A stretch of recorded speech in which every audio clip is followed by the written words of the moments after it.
1952-2022. Voilà 70 ans que le club de Niort-Saint-Florent a été créé. 70 ans d'histoire, de matchs, d'anecdotes, de vie tout simplement. À l'occasion de cet anniversaire, nous allons revenir chaque mois sur les grands piliers qui font ce qu'est notre club aujourd'hui.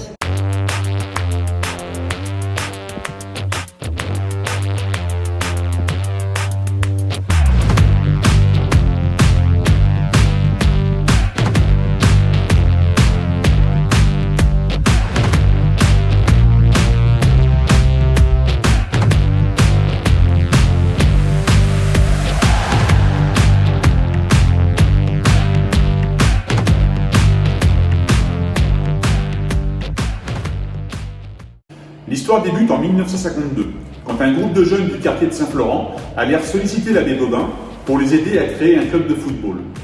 Sensible à leur discours, il contacta le district de football et c'est ainsi qu'en novembre 1952, le club de l'Union athlétique saint-florentaise vit le jour. Si nous pouvons vous raconter cette histoire, c'est grâce à Bernard Pugnard, que beaucoup surnomment Elvis et qui avait 5 ans à l'époque, qui a vu les premières réunions du club se dérouler chez lui, puisque son frère lui-même faisait partie du groupe des jeunes fondateurs. Le premier terrain à accueillir l'une de nos équipes se trouvait à Goise, à l'emplacement actuel de l'école d'infirmière. Quelques années plus tard, les Saint-Florentais ont déménagé avenue de la Rochelle au stade municipal, avant de rejoindre le complexe de Massuja en 1975. Entre ces deux derniers sites, il y a eu une année sans terrain officiel. Le club a alors posé ses valises à l'hippodrome. Bernard nous raconte alors l'épopée du tracé du terrain, qui mesurait à l'origine 120 mètres de long et dont les angles n'étaient pas d'équerre. Il a donc fallu tout refaire. Si aujourd'hui le club compte près de 520 licenciés, cela n'a pas toujours été le cas. Au départ, Saint-Florent c'était seulement une équipe, puis une réserve et une équipe cadette. Pour la saison 94-95, on comptait déjà 270 licenciés.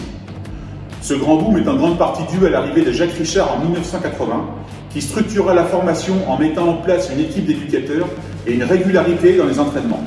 En 2000, Saint-Florent, c'était 300 licenciés. En 2005, on était à 340. En 2015, on atteignait les 410 licenciés pour arriver à la taille du club d'aujourd'hui. Durant toute son histoire, l'UNIR Saint-Florent faisait partie des plus grands clubs du département en nombre de licenciés, derrière Bressuire, ce qui est toujours le cas aujourd'hui. En 70 ans, la continuité et les passages de flambeau ont permis au club de maintenir plusieurs valeurs fortes qui en font son ADN. En premier lieu, on peut citer la formation et l'accompagnement. Ensuite, la convivialité et le bien vivre ensemble.